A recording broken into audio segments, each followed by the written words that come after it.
పరిశుద్ధుడా, మీ పరిశుద్ధ పాదాలకు వందనాలు ప్రభువా. గడిచిన కాలం అంతా మీ దయగల రెక్కల చాటున మమ్మల్ని దేవా ఇదిగో ప్రభు మీరు దాచి ఉంచి నడిపిస్తున్నారు. కనుక మా కుటుంబాల్లో కొన్ని శోధనలు మరణకరమైన సంఘటనలు జరిగినప్పటికీ నాయన ఇదిగో మమ్మల్ని ఆదరిస్తున్నందుకు వందనాలు ప్రభువా. నాయన మా తల్లిదండ్రుల కొరకు మా బిడ్డల కొరకు ప్రార్థిస్తున్నాం. ఇండియాలో విడిచి వచ్చిన మా కుటుంబాలను మీరే మీ పరిశుద్ధ ప్రాకారంలో మీ అగ్ని ప్రాకారంలో దాయమని ఇప్పుడున్న బిడ్డలందరినీ కూడా మీ చేతులుగా అప్పగించుకుంటాం. ఈ సమయాన్ని మీ వాక్యము ద్వారా ప్రభువా మమ్మల్ని దర్శించండి, మమ్మల్ని తాకండి ప్రభువా. ఇదిగో నాయన ఈ వాక్యములో ఉన్న నాయన సత్యము ప్రభువా గ్రహించగలగటానికి సహాయం దయచేయండి. ఏదైనా ప్రార్థన అంగీకరించమని యేసయ్య కృపగల నామములో ప్రార్థన అడిగి పొందుకుంటున్నాం తండ్రి. ఆమేన్. మన తండ్రి అయిన దేవుని నుండి ప్రభువైన యేసుక్రీస్తు నుండి కృప సమాధానం కలుగును గాక. Let's కూర్చోండి.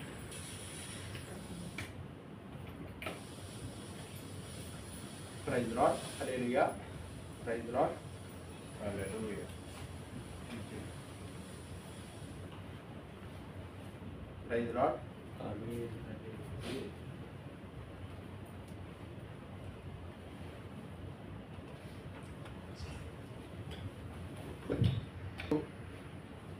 ప్రియ దేవుని బిడ్డలైన వాళ్ళారా, దేవుని మహావిష్యమైన కృప చేత మనందరి జీవితాల పర్యంతంలో మరొక ఆరాధనా దినాన్ని దేవుడు అనుగ్రహించినందుకు దేవునికి కృతజ్ఞతాస్తుతులు చెల్లిస్తూ పరిశుద్ధ గ్రంథంలోని వాక్యం మనం ధ్యానించే ప్రయత్నం చేద్దాం. దయచేసి మీ బైబిల్ గ్రంథాలు లూకా సువార్త 5వ అధ్యాయము తెరిచి పట్టుకోనండి.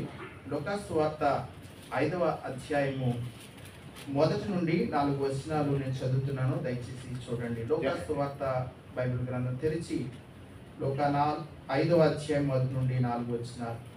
జన సమూహము దేవుని వాక్యము వినుచు ఆయన మీద పడుచుండగా ఆయన గిన్నెసరతు సరస్సు తీరమును నిలిచి ఆ సరస్సు తీరమునున్న 2 దోణులను చూచెను.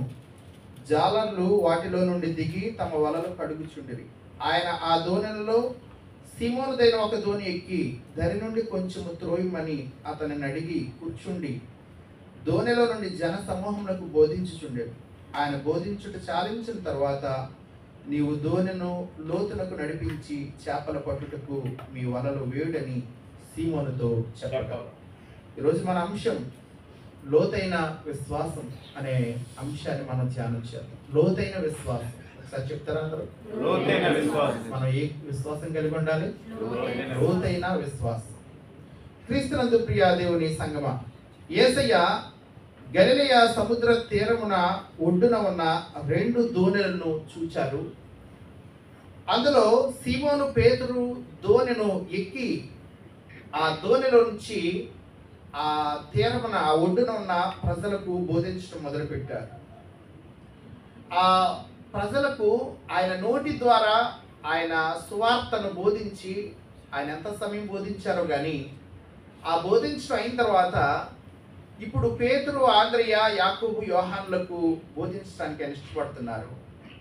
అయితే అక్కడ ఒడ్డున ఉన్న ఆ తీరమున ఉన్న ప్రజలకు నోటితో బోధించారు కానీ ఈ పేతురు, ఆంద్రయ, యాకోబు, యోహానులకు ప్రాక్టికల్గా బోధించాలని ఆయన ఇష్టపడుతున్నారు. అద్భుతం ద్వారా బోధించడానికి ఇష్టపడుతున్నారు. కాబట్టి ఈ సమయాన యేసయ్య పేతురుని అంటున్నారు, నీవు దోణిను కొంచెం లోతునకు నడిపించి అప్పుడు వల వెయ్యి. కొంచెం లోతునకు నడిపించి అప్పుడు వల వెయ్యి. ఎంత లోతుకు నడిపించాడు పేతురు? ఎంత లోతుకు నడిపిస్తే దేవుని మాట చొప్పున అక్కడ చేపలు పడ్డాయి? ఎంత లోతుకు నడిపించాడు? ఈరోజు మనము కూడా ఆ పేతురు యొక్క దోణె నీకు నాకు సాదృశ్యంగా ఉంది. మనమే ఆ దోణె. మన దోణిలో యేసయ్య అడుగు పెట్టిన తర్వాత అంతటితో అయిపోలేదు కానీ ఈ జీవితం అనే దోణిను, ఈ విశ్వాసం అనే నావను కొంచెం లోతునకు నడిపించుకోవాలి. ఒకసారి చూద్దాం.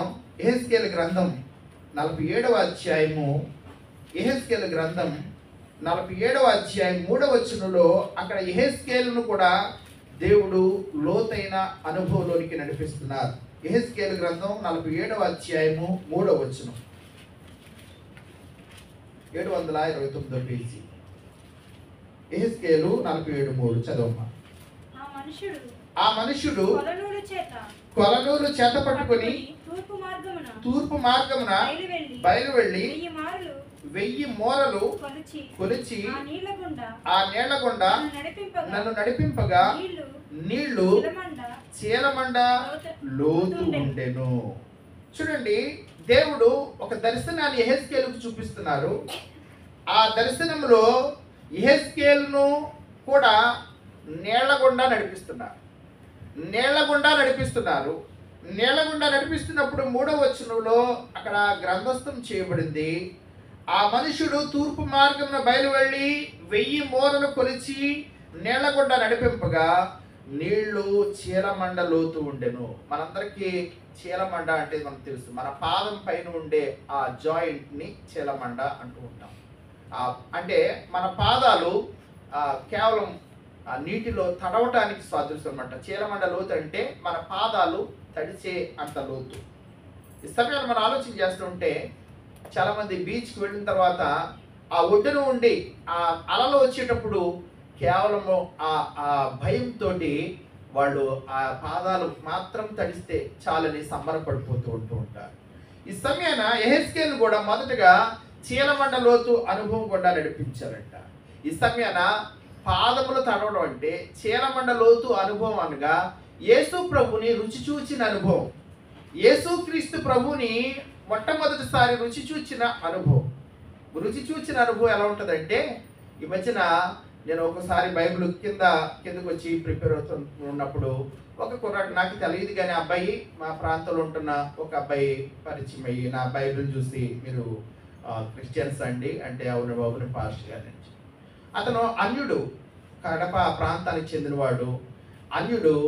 అతడు నేను రాసుకుంటుంటే అతడు మాట కలిపి అంటున్నాడు, అయ్యా ఈ బైబిల్ గురించి మా అన్నయ్య, మా పెద్దమ్మ గారి అబ్బాయి కజిన్ ఉన్నాడు, వాడు హైదరాబాద్లో ఉద్యోగం కోసం వెళ్ళి ఉద్యోగం కానీ లేకపోతే ఏ పని చేయకుండా భయంకరంగా తిరిగేవాడు. వాడికి లేని అలవాటు లేదు, త్రాగుడు ఉంది, జూదం ఉంది, వ్యభిచారము, అనేక రకాల వ్యసనాలతోటి ₹1 సంపాదన ఉద్యోగం ఏం చేసేవాడు కాదు, అక్కడే తిరుగుతూ ఉండేవాడు, చాలా భయంకరంగా జీవించేవాడు. ఎవరు మరి పుణ్యం కట్టుకున్నారో తెలియదు, ఒక పాస్టర్ గారు అతను చేరదీశాడు. పాస్టర్ గారి మాట అతనికి తాకింది. ఆ వాక్యాన్ని బట్టి ఆ చర్చికి అతడు అలవాటు పడడం మొదలుపెట్టాడు. ఎంతగా అలవాటు పడ్డాడంటే ఆ చర్చిలోనే పాస్టర్ గారు చెప్పిన చిన్న చిన్న పనులు చేయటం, వారి దగ్గరే భోజనం చేయటం, లేకపోతే అక్కడ ఆ పాస్టర్ గారు అప్పుడు ప్రార్థన ఇలా చేసుకోవాలి బాబు, వాక్యం ఇలా చదవాలి, వాక్యం చదవటం ద్వారా నీ జీవితం బాగుంటుంది, ఇలాంటి విషయాలు ఆ పాస్టర్ గారు చెప్తున్నప్పుడు ఆ మాటలు అతనికి ఆకర్షించబడి మెల్లమెల్లగా అతని యొక్క పాప జీవితం అంతా కూడా అతడు పాపపు అలవాట్లన్నీ వదిలించుకుంటూ అవన్నీ కూడా అన్ని మానివేసుకుంటూ రావడం జరిగింది. ఆ కుర్రవాడు యవనస్తుడు, అతనికి పెళ్లి చేయాలనుకున్నప్పుడు అతనిలో వచ్చిన మార్పును బట్టి ఆ పాస్టర్ గారు వాళ్ళే ఒక అమ్మాయిని చూసి వివాహం చేయడం జరిగిందంట. అమ్మాయి మంచి భక్తి పరురాలు, మంచి విశ్వాస పరురాలు. ఇప్పుడు ఆ అమ్మాయితో చక్కగా వివాహం జరిగిన తర్వాత చక్కటి క్రైస్తవ జీవితాన్ని అతను జీవిస్తున్నాడు. ఇప్పుడు ఒక మంచి ఉద్యోగం చేసుకుంటూ హైదరాబాద్లో చక్కగా సెటిల్ అయ్యి వాళ్ళ ఊరిలో నిలదీశారంట ఆ కుర్రాడిని, నువ్వు అన్యుడివై ఉండి నువ్వు ఆ యొక్క క్రైస్తవుల మతంలోకి ఎందుకు వెళ్ళావు, అక్కడికి నువ్వు వెళ్ళకూడదు కదా, మనం వేరు కదా, నువ్వు అలాగా చేయడం కరెక్ట్ కాదు కదా, మేము ఎలాగైతే మా నుంచి నిన్ను ప్రత్యేకిస్తాము, నిన్ను దూరం చేస్తాము అని చెప్పారంట పెద్దలు, ఆ ఊరిలో ఉన్న పెద్దలు. అతను అన్నాడంటే ఒకటే, నాకు ఇందులో సత్యం అనేది దొరికింది, ఇందులో ఈ యొక్క మతంలో ఉన్న ఆ యొక్క విషయం నన్ను ఆకర్షించింది, ఆ దేవుల్లో ఉన్న ప్రత్యేకత నన్ను పట్టుకుంది, కాబట్టి మీరు ఇంతకాలం నేను చేసిన దాంట్లో నాకు ఏ ప్రత్యేకత కనపడలేదు, నాకు ఇది బాగుంది కాబట్టి నేను దీన్ని అనుసరిస్తున్నాను, నేను మిమ్మల్ని ఏమి బలవంతం చేయట్లేదు కదా, మిమ్మల్ని ఏమి లేకపోతే మీ దగ్గరకు వచ్చి నేను మిమ్మల్ని ఏమి ఫోర్స్ చేయట్లేదు కదా, నాకు నచ్చిన దాన్ని నేను యాక్సెప్ట్ చేసి నేను ముందుకు సాగుతున్నానని ధైర్యంగా చెప్తున్నాను. ఆ కుర్రాడు చెప్తున్నాడు, మేము అన్యులమే అండి, కానీ ఇప్పుడు మా అన్నయ్య జీవితం మారిపోయిన జీవితం చూస్తే అతనికి ఉద్యోగము, చర్చి, కుటుంబం తప్ప వేరే అసలు ఆలోచనే ఉండదు, వేరే విషయం వ్యాపకమే ఉండదు.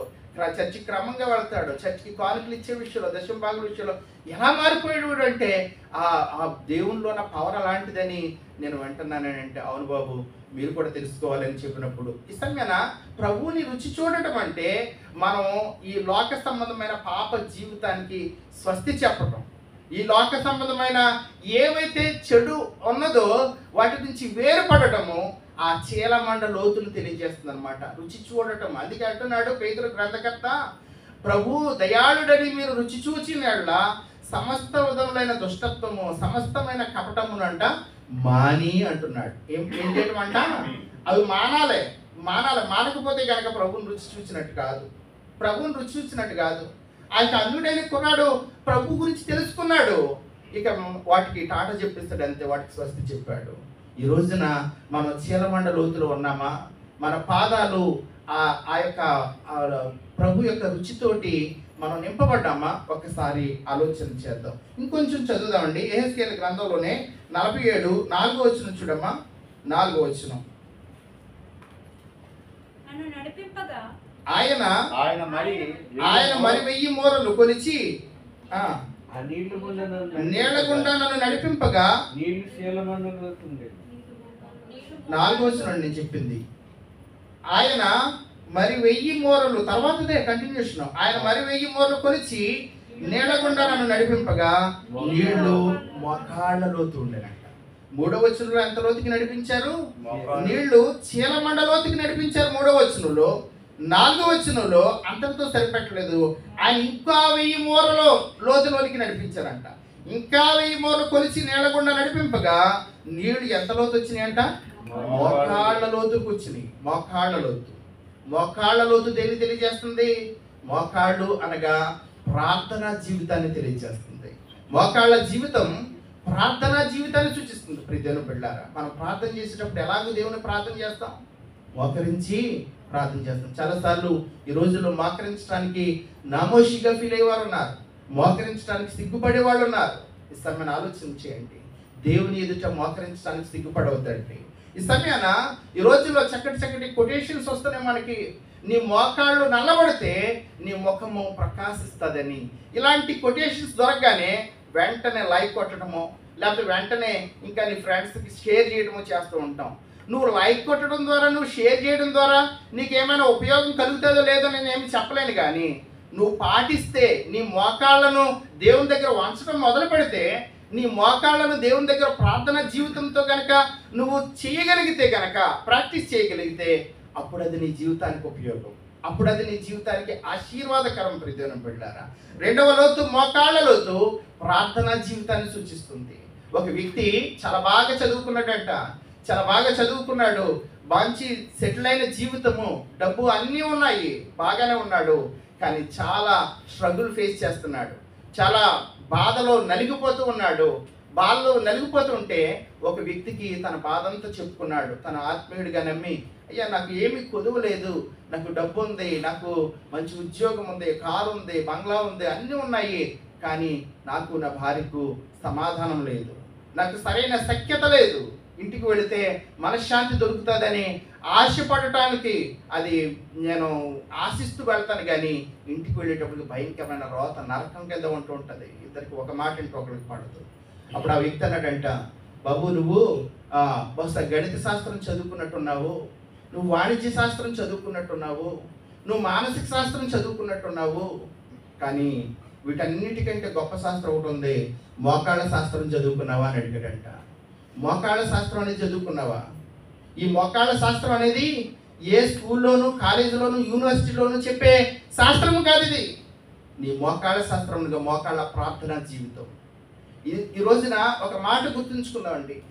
ఈ లోకంలో మనం సంపాదించుకున్న డబ్బు ఒకరోజు మనం విడిచిపెట్టి వెళ్ళిపోయే అవకాశం ఉంది. మన యొక్క అందము ఒకరోజు ఖచ్చితంగా తగ్గిపోతుంది, మనం విడిచిపెట్టి వెళ్ళిపోతుంది మన అందము.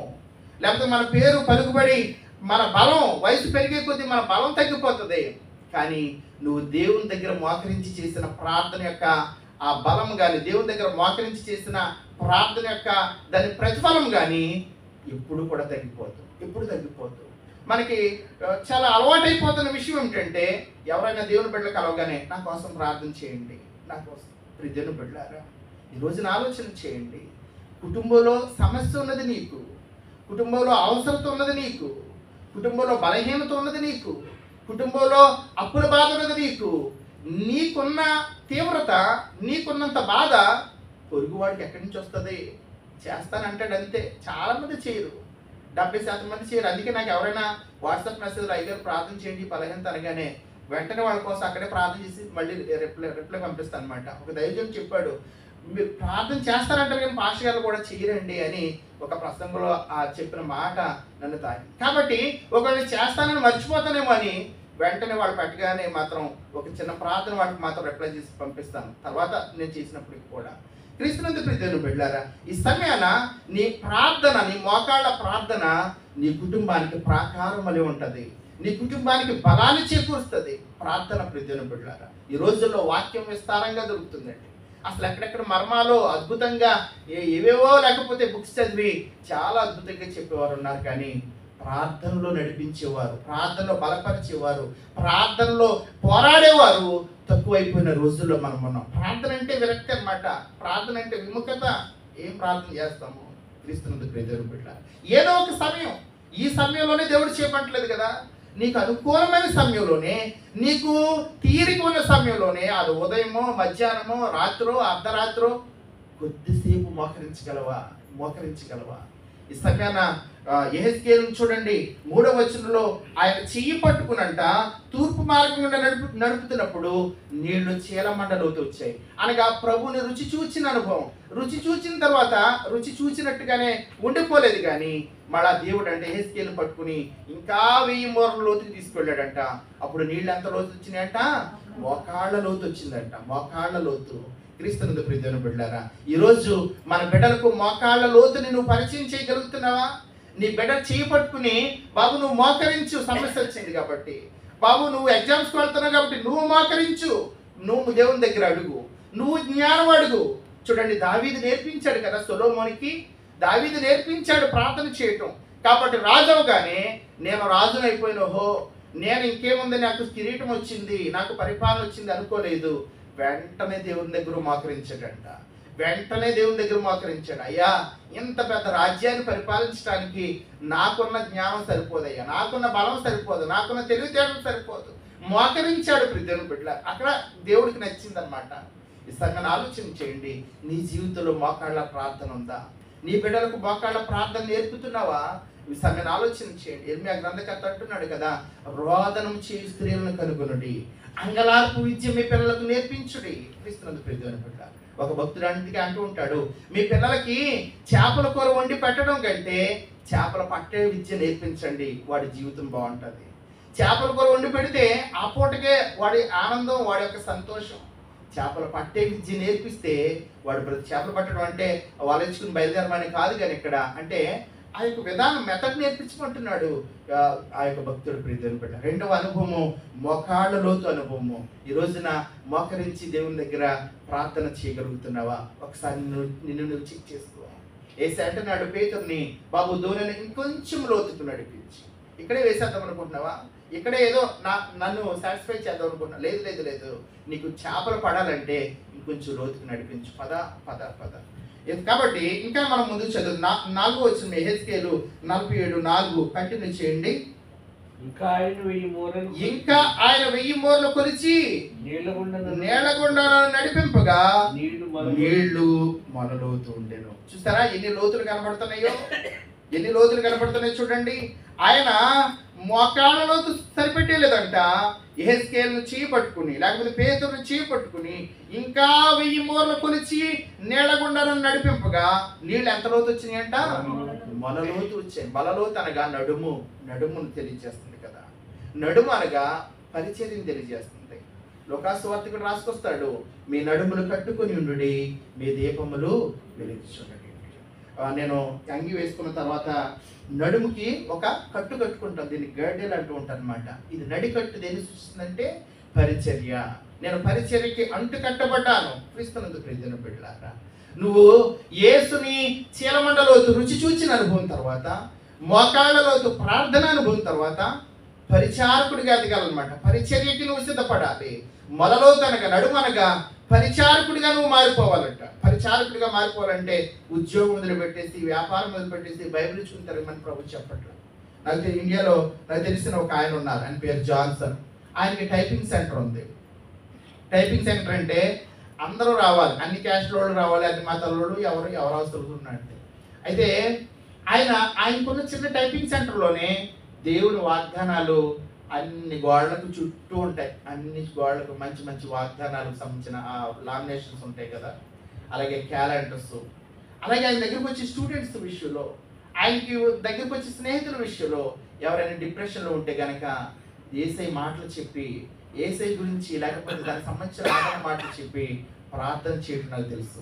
క్రీస్తునందు ప్రియమైన బిడ్డలారా, ఈ సమయంలో పరిచయం చేయటం అంటే ఒకవేళ పాస్టర్ గారి లాగా ఇంకేముంది బైబిల్ పట్టుకుని తిరగటము, దేవుడు నన్ను పిలిచాడు అని లేకపోతే ఆయా సంఘాలను దర్శించడం, వాక్యం చెప్పటము, ఈ సమయంలో ఇదే పరిచయం అనుకుంటే పొరపాటే.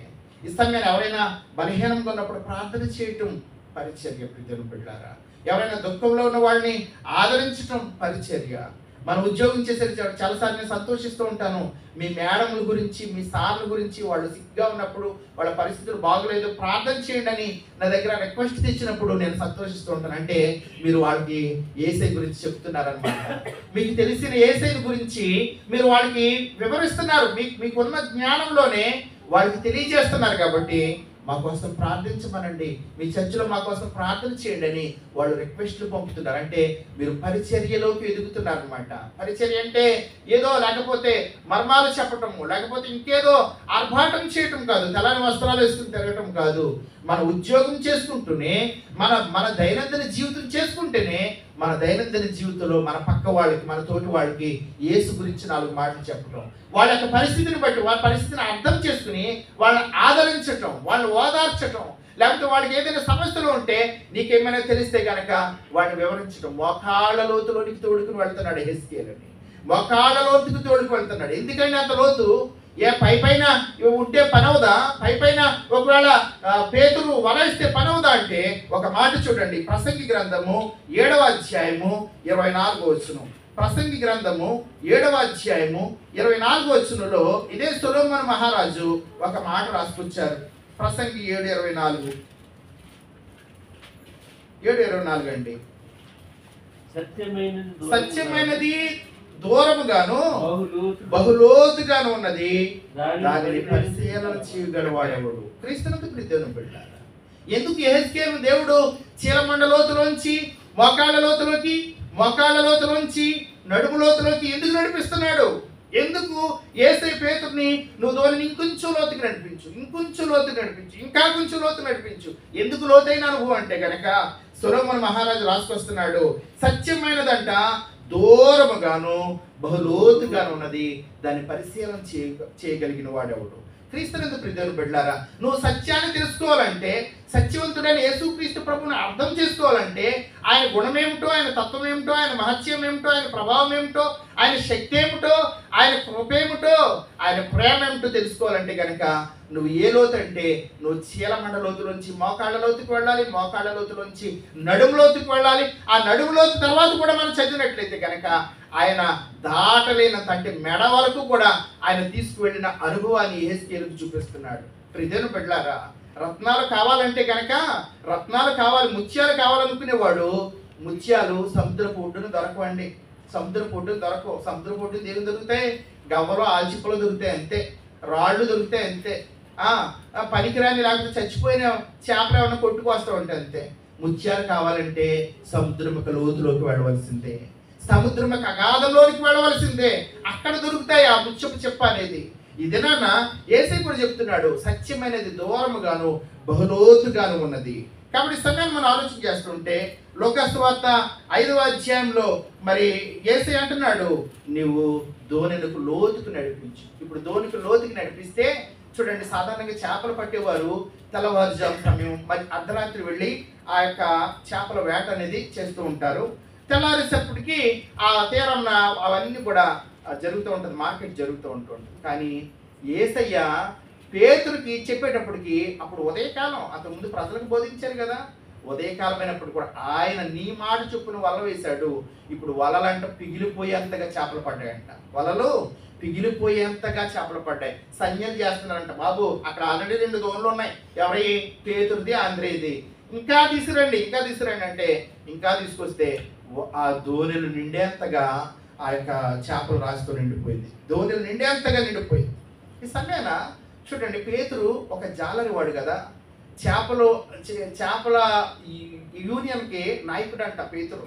సామాన్య విషయం కదా, అందుకే తొందరపడుతూ ఉంటాడు ప్రతిసారి. యేసు దగ్గర కూడా అంత ఎక్కువగా మాట్లాడుతూ ఉంటాడు. కారణం ఏంటంటే అక్కడ యూనియన్ ఉంటుంది, దానికి నాయకుడు పేతురు గారు. సరే, ఇప్పుడు పేతురు కూడా చేపలను పట్టి అమ్ముకునే ఒక వృత్తిలో ఉన్నవాడు. ఇప్పుడు ఇంత పెద్ద చేపలు పడ్డాయి కదా, దోణిలు నిండిపోయేంతగా. నిజానికి దేవుడు పేతురుని పట్టుకున్నాడు అద్భుతం ద్వారా. నిజంగా పట్టుకోకపోయింటే కనుక పేతురు ఆలోచన ఎలా ఉండాలి? అప్పుడు దాకా చేపలు లేవు, ఈరోజు అమ్మకానికి లేదు, ఇంట్లో పిల్లలు పస్తు ఉండాలి అని బాధపడుతున్నాడు.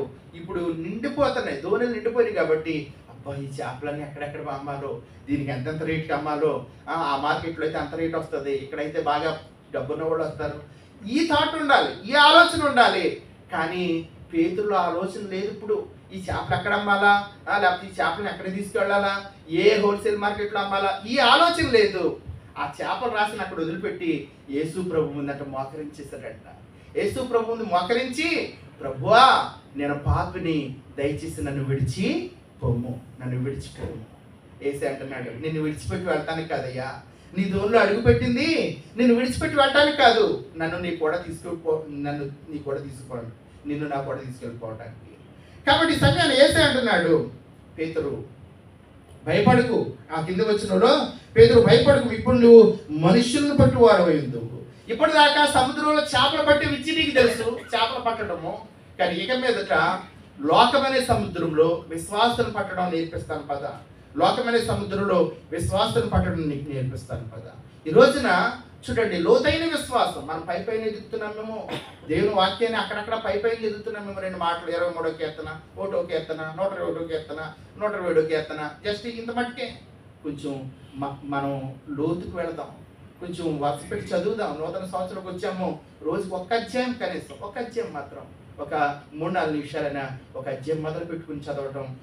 మన జీవితంలో ఒక్కసారైనా బైబిల్ చదవకపోతే నిజంగా దేవుడు మనకి ఇచ్చిన ఈ బైబిల్ గ్రంథం యొక్క సారాంశం ఏంటో మనకు తెలియకపోతే కనుక జీవితంలో అది ఎంత దౌర్భాగ్యకరమైన విషయం ఒకసారి ఆలోచించండి. కాబట్టి ఇప్పుడు యేసయ్య ముందు ఆ చేపలను అక్కడ వదిలిపెట్టేసి యేసయ్య వెంట నడుస్తున్నాడు. పద, నిన్ను లోకంలో విశ్వాసం పట్టడం నేర్పిస్తాను. ఈరోజు పాత నిబంధన పాఠంలో యెషయాకి దేవుని యొక్క దర్శనం చూపిస్తున్నాడు. సింహాసనాసీనుడైన దేవుని యొక్క దర్శనాన్ని చూసినప్పుడు యెహోవా పరిశుద్ధుడు పరిశుద్ధుడు పరిశుద్ధుడు, దేవదూతలు అంతా గాన ప్రతిగానం చేస్తున్నారు. ఆ గాన ప్రతిగానంలో అక్కడ కూడా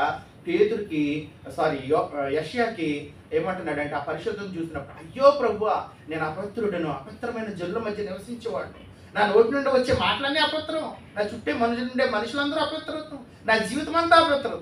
ఈ లోపంట ఆ కారుతో నిప్పు తీసుకొచ్చి పెదాలకు తగిలించాడంట దేవదూత.